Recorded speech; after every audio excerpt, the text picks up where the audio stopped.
Hey guys! So in today's chapter, we are going to get up close and personal with Celeste and her parents. We're going to join in on their family therapy session and possibly start to get to the bottom of things. But just when things seem to be on the up and up, everything takes a turn in the last paragraph of this chapter. So let's get reading. Chapter 15, A Run for It. "I've been looking forward to this day," said Dr. Kramer as he closed his office door. "I've been dreading it," Celeste responded, while nervously fidgeting with her bracelet. "Well, it's perfectly normal to want to avoid confrontation, but today is the day we put everything on the table and confront it all. I hope your table is a strong one. I'd hate to break it with all of my problems." Dr. Kramer laughed as he opened up his folder and began to review some of his notes. "A sense of humor is always welcome in my office, Celeste. Now, before we get started, is there anything you need to tell me?" Celeste looked at him puzzled. "Anything new that has happened since we last met?" he added. Celeste let out a sigh as she looked toward the window. "I'll take that as a definite yes. Well, I just found out I can't trust the guy that I thought I liked. Apparently, he and several others think I'm loony. In addition to that, I've been seeing some pretty scary things that I can't explain and having some intense reoccurring dreams." "Let's begin with the scary things that you've been seeing. Can you elaborate for me?" Celeste looked down as terror filled her voice. "A dark shadow attacked me last night. Physically tried to choke me to death. In fact, I thought I was going to die. And then I cried out for help, and it disappeared." Dr. Kramer began to take notes. "Is this the dark force you had described earlier to me?" "Yes, but there's more than one. Last night I began to see these shadows following people around. They were everywhere. I saw them for just a short moment, and then they were gone." "Were you experiencing any stress before this happened?" "Earlier in the day, my parents confronted me about something I'm sure they'll tell you all about. I'll just tell you now." "Please do." "Apparently, someone told them that they saw me talking to myself on my birthday. According to them, there are a few sources. In fact, I found out after the shadows had vanished that it was this guy I've been dating and his friend, a girl who hates me. She has every reason to destroy my reputation because she likes the guy I've been dating. She's already let me know that she's out to get me. Why wouldn't she make this whole story up just to make me look bad?"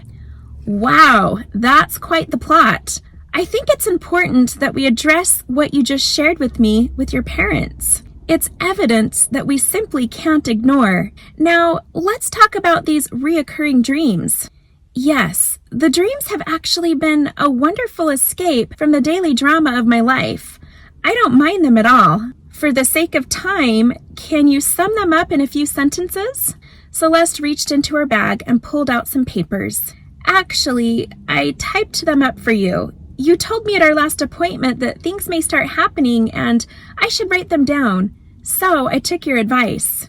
Dr. Kramer took the papers and began to look over them, intrigued at what his eyes were seeing.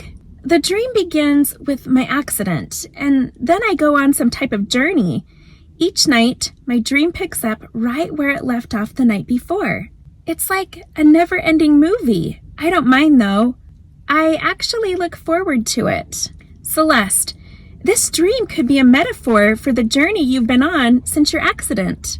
This will help us see what your mind has been suppressing and will help me know what areas to focus on. Thank you. I thought about that too.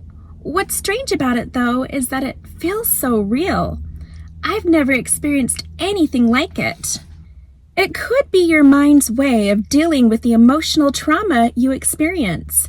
It's very possible that your mind has created a safe and happy place for you that feels very real, so that at night your body is able to recover much better from the stress you feel during the day. In fact, many times hallucinations are also the mind's way of helping you cope with suppressed emotional trauma during the day when you're awake. So, do you think that I'm hallucinating?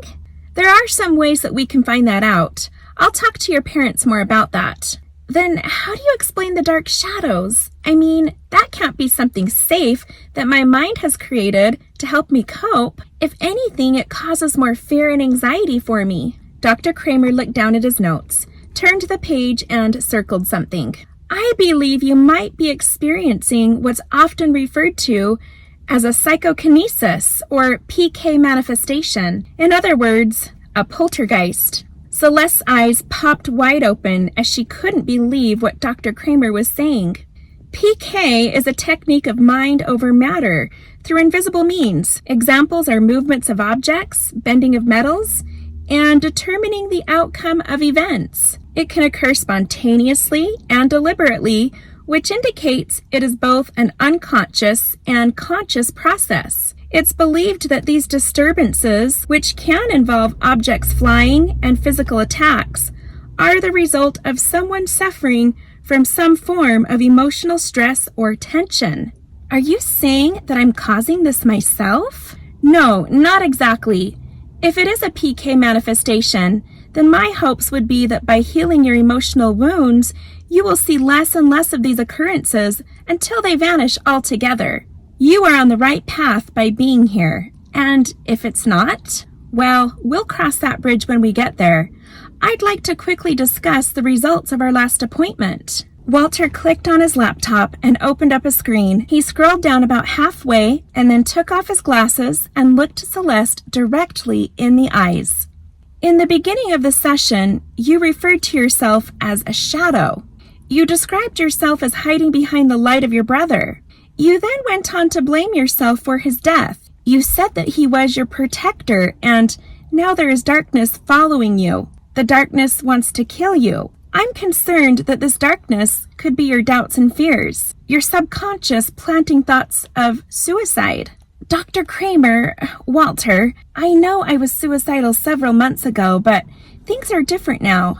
In fact, I don't blame myself for Adam's death anymore. I had a dream that he told me it wasn't anyone's fault, and it was his time to go. I know, as crazy as that sounds for me to believe it, I do. It felt so real and brought me so much peace and comfort. This is good, Celeste.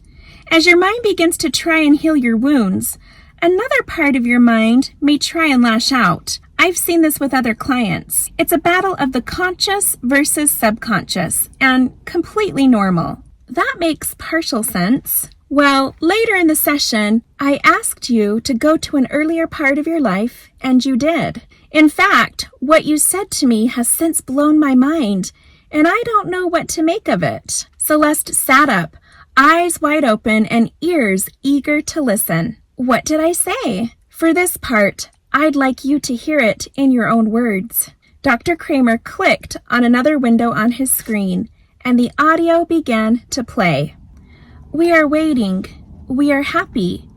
The meeting is about to begin. The two candidates enter at the front of the room, and the plans are presented. They are the best candidates for the position, and the energy is very positive. The one having authority asks all in attendance to vote. We all vote, but the decision is not unanimous. There is a division and an upheaval. The party of the candidate who lost the vote lashes out at all of us. Their candidate is very upset about the loss, and a civil suit ensues. The laws cannot be altered or adjusted, and the civil war cannot be sustained. The candidate and his party are cut off from the people. They are exiled. They make threats and warn us that this is not over. They make plans to finish what they started, to seek vengeance. Then what happens? We prepare. In order to complete the plan, we prepare for the difficult mission ahead. I'm happy to do my part. They need me to do my part. But I know that the others are trying to stop me. Their mission is to thwart my mission at any cost. What is your mission? I can't say, but I have been given the tools I need to fulfill it. What tools have you been given? I see and know the future as the present. I see what others cannot. How will these tools help you? They will not help me. They will help others. Who are these others? I cannot say. Dr. Kramer clicked on the screen and the audio stopped. A small period of silence ensued. Celeste was completely baffled at what she had just heard, and Dr. Kramer was reflecting on how to best proceed. Does anything you heard trigger any recollection? If she didn't already have enough issues on her mind to deal with, now Celeste had a whole can of worms to digest. I haven't the slightest clue of what I could have been talking about, Walter. Well, it was a 50-50 possibility. Celeste, this is a wealth of information that I simply can't disregard. If it's all right with you, I'd like to let your parents have a listen, to see if they can offer any clues. Trust me, they'll be just as bewildered as I am. Not only that, but it could worsen their relationship with me. I mean, I'll be the first to admit that what I just heard sounds completely wacko. Remember, you are in a safe environment, and I am here to mediate. I will do everything in my power to help your parents not think poorly of you. There is no judgment in my office, but if we don't try, we'll never know. After a deep sigh, Celeste nodded her head in agreement. Now, I'm going to call them in separately at first. I don't want their perspectives contaminated, which tends to happen when two people are trying to tell the same story. One starts to remember things differently than the other, and then convinces the other that he or she is wrong. It's just better to talk with them individually. Afterwards, I will call them in together, and then I will call you back in, okay? Okay. Celeste exited out the office door and took a seat on a bench in the hallway. Margaret? Mrs. Day stood up and adjusted her hair behind her ears. She clutched her purse tightly and gracefully made her way into Dr. Kramer's office. Thank you for being here today, Margaret. I want you to know it's been a pleasure meeting with your daughter each week and helping her with treatment. I'm confident that we are on the right path, and I hope that today will make things a little clear for everyone. Thank you, Doctor. She speaks very highly of you. That's good to hear. I want to start by asking you, what is it that you would like Celeste to accomplish from treatment? Mrs. Day confidently crossed her legs and sat up tall. You know, Celeste really is a wonderful girl and my only daughter. She has the potential to be so kind and compassionate when she wants to be. She did wonderful in school, but wasn't very social. I don't think that she's shy, just cautious. It's these experiences of hers that tend to interfere with the wonderful potential she has. I just don't want to see her end up all alone. So, what would you like to see? I'd like for her to become more open about her life, to feel comfortable and enjoy spending time with my husband and I. When she's not away with her friends, she's tucked away in her room. When we do spend time together, it always turns into some kind of a fight, where she feels misunderstood, attacked, and judged. We both feel like we don't know what to do, and that we don't know her as well as we'd like to. I just don't want to lose her. Mrs. Day shrunk back and covered her hand over her mouth, as tears escaped her saddened eyes. Dr. Kramer reached for a box of tissues and handed it to her. I just don't want to lose her. Is there anything from her past that you are especially concerned about? Anything that you feel has been a big setback for her? The death of my son. It was very hard on all of us, and it left her an only child. After high school, she went downhill fast. My husband didn't seem to help any. I know he means well, but he has the tendency to make things worse. They both can be quite stubborn, and they butt heads a lot. With Adam gone, Celeste needs a good man in her life, and unfortunately, Dennis isn't filling that role very well. May I ask what the relationship is like between you and your husband? Do you offer marriage counseling? Mrs. Day laughed as she dried her eyes with a tissue. Yes, I do, as a matter of fact. Well, sign me up. I'll just tell you right now that our marriage isn't what it used to be. Adam was the pride and joy of my husband. When he died, it's like a part of Dennis died as well. He became very depressed and bitter, to the point of almost losing his job. In fact, he took his anger out on Celeste, as if Adam's death was somehow her fault. And when he hit rock bottom, he finally realized he needed to do something, and so he bottled everything up.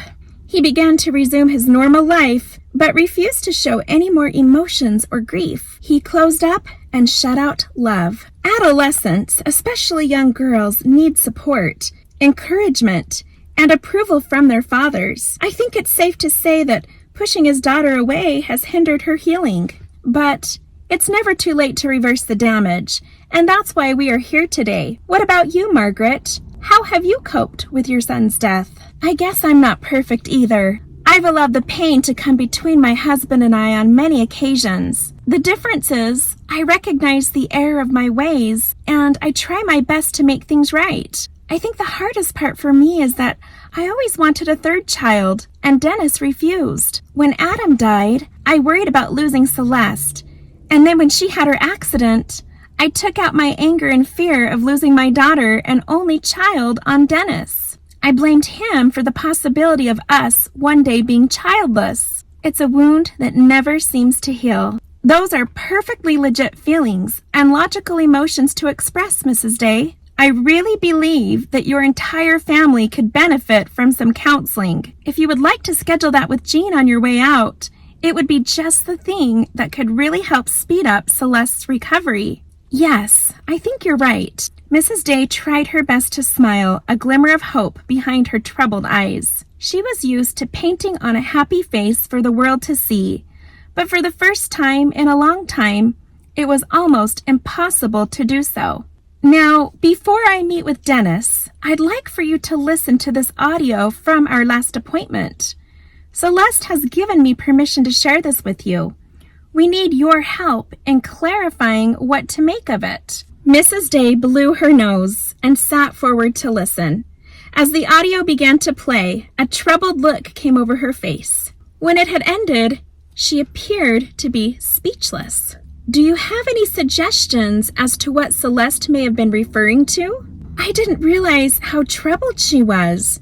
This is what I was talking about when I said that I feel like I don't know her as well as I should. She has these experiences that I can't make sense of. She sees things that no one else does. I'd be lying if I said it didn't disturb me.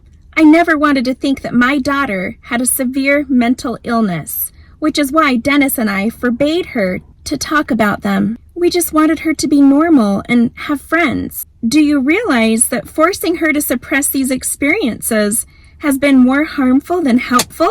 She needs your support. The tears began again. Mrs. Day bowed her head down as if ashamed to look at Dr. Kramer and quietly responded, "Yes, I do now. Thank you for meeting with me. I'm going to ask you to have a seat outside again while I meet with Dennis." Mrs. Day exited the office as Mr. Day entered. "Hello, Dennis. Have a seat." "Thank you," Mr. Day replied as he did his best to appear confident and a force to be reckoned with. "I'm glad that you agreed to be here today. I feel that by including you and your wife in Celeste's healing, it will be much more of a success than if she goes it alone. Would you agree?" "Yes, that makes sense." As her father, can I get your perspective on what you would like Celeste to accomplish from therapy? Well, that's very simple. Her anxiety is her biggest obstacle. If she can overcome that and develop a more positive attitude, I think she'll have a promising future. What do you believe to be the factor that causes her anxiety? Her fears, I suppose. She sees things that scare her, and she alienates herself from the world. People just don't understand her sometimes, and these strange abilities she seems to have don't resonate well with everyone. Can you clarify? Sure. When she was a little girl, her mother would get calls from the school about her being teased and bullied. Apparently, Celeste was telling her classmates and her teacher about some things she had seen. After drawing a picture of them for a homework assignment, the kids were asked to draw a picture and write about what scares them. You know, like spiders, the dark, and roller coaster rides. Well, Celeste drew pictures of dark shadows with red eyes, and people getting hurt, and it really disturbed her teacher. After that, the kids teased her quite often, and she learned to keep quiet about it from that day on. As a father, did you encourage her to talk about it at home so that you could help her? Look, I did what I thought was best for her at the time. I told her to ignore those kids and to never bring it up again. I thought it was a phase that she would pass, and figured over time she would forget all about it. Did she? Apparently not, or I wouldn't be sitting here. Is there anything from her past that you feel is holding her back? The death of my son was hard on all of us. I could have handled it much better than I did, and I recognize that. It wasn't easy being there for my wife and daughter when I was a basket case myself. They needed me, and I failed them. Mr. Day choked up as he turned his face away and bit down on his lip. Being a husband and a father is a lot of pressure, and no one expects you to be perfect. There is always room for improvement for all of us. Everyone grieves differently, and I'd like to know, how are you coping with your grief at the moment? Putting on a tough face and forcing my feet out of bed each morning. I don't think I'll ever stop grieving over my son's death, but the least I can do is not let it interfere with the rest of my life. Yes, it's perfectly okay to put on a different face when you go out into the world each day. But when you come home, it's important for you to separate your work self from your family self. It's okay for you to express how you feel to your wife. You need that outlet. Chances are she's feeling the same way and feeling very alone about it. If there is no separation from how you are at work and how you are at home, then your home life begins to feel like work and you never get a break. That's a good point. I never thought of it that way before. Now, Dennis, I have some audio I would like you to listen to. Rather than judgment, I need an open mind to help discern the meaning behind this interview with your daughter. In our session last week, she underwent a hypnotherapy interview and has agreed for you to listen. Sure. The audio began to play, and Mr. Day stared down at the floor with his hand on his chin. He didn't appear to be startled or concerned, almost as if what he was hearing was completely normal. It ended, and Dr. Kramer clicked on the screen. Any thoughts as to what she might have been referring to? That's just it, Dr. Kramer. With her, I never do. That's okay. We may never understand the meaning behind it, but it was worth a try. It sounds to me like one of her strange visions or dreams. Maybe it's nothing more than that. Dr. Kramer made some notes in his folder. Well, thank you for meeting with me. Now I'd like to invite your wife back in. Dr. Kramer stood up to call for her, as Celeste impatiently remained seated in the hall. Mrs. Day came back in and sat next to her husband, appearing a little nervous. The good news is, it sounds like everyone is on the same page. You both have admitted that you're not perfect and have expressed a willingness to change and to help your daughter in her recovery process. Now, I'd like to add that the easiest way to help someone else is by helping yourself. It's the rule of the oxygen masks on the airplane. The airline will always tell you to put the mask on yourself first and then your child. There is wisdom in that. The bad news, however, is that we are still unclear as to what memories and experiences Celeste is repressing. If she cannot fully heal, then her therapy will be based on teaching her to cope rather than to heal. Either way, your full support is needed. Mrs. Day turned to her husband with tears in her eyes and took his hand. Dennis, I want to make things better between us. I'd really love to get marriage counseling with Dr. Kramer. Would you be willing to make that commitment with me? Mr. Day looked at his wife and then back at Dr. Kramer and smiled. They say if you keep doing the same thing, you're bound to get the same results. I think I am ready to try something different. Wonderful to hear. I believe this will make all the difference in your marriage and as a family. Now, I'm going to bring Celeste back in, but before I do, I need your commitment 100% from here on forward to do all that you can to be there for her. Encourage her to talk about her fears. Don't discredit anything she says. If it's important to her, it's even more important to you. We need to build that trust that has been missing. Agreed? Mr. and Mrs. Day both nodded their heads. Great. Dr. Kramer stood up and invited Celeste back in. He pulled up a chair for her across from her parents. Would the two of you like to share with your daughter the good news? With a curious look on her face, Celeste sat up, wondering what on earth Dr. Kramer was talking about. Mr. Day spoke up. Celeste, it would be dishonest for us to have you believe that you are the only one in this family in need of fixing your life. That's why your mother and I have agreed to get marriage counseling with Dr. Kramer.